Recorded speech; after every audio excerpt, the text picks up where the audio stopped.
Now we're going to go back and start again with your knees bent. And I'm going to use an image that I learned first from Irene Dowd, which is to lace your abdominals together. So I'm going to have you begin by just resting here and breathing. And as you exhale, imagine lacing your abdominals starting low above the pubic bone and slowly drawing the abdominals together and back towards your spine. Good.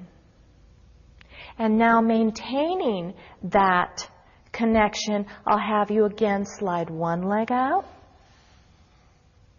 And now maintaining it, on the exhale, let's slide the other leg down. And we shouldn't see any shift or change in the low back line along the floor. The abdominals will be very flat and dropped back towards the belly button and towards the back of the spine. Now let's draw one leg back up and bring it all the way up to the chest and the other leg as well. Our first series of abdominals are going to use that lacing idea, and we're going to take the legs to the high diagonal. Now, how do you know how far you go?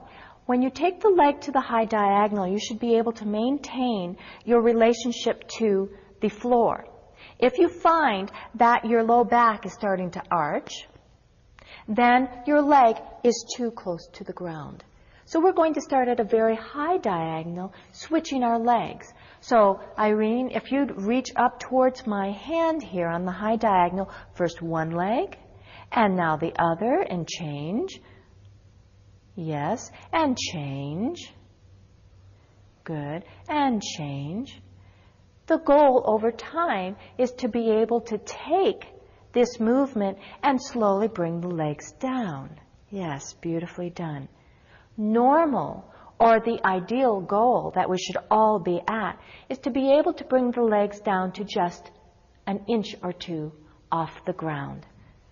Good. And you can relax.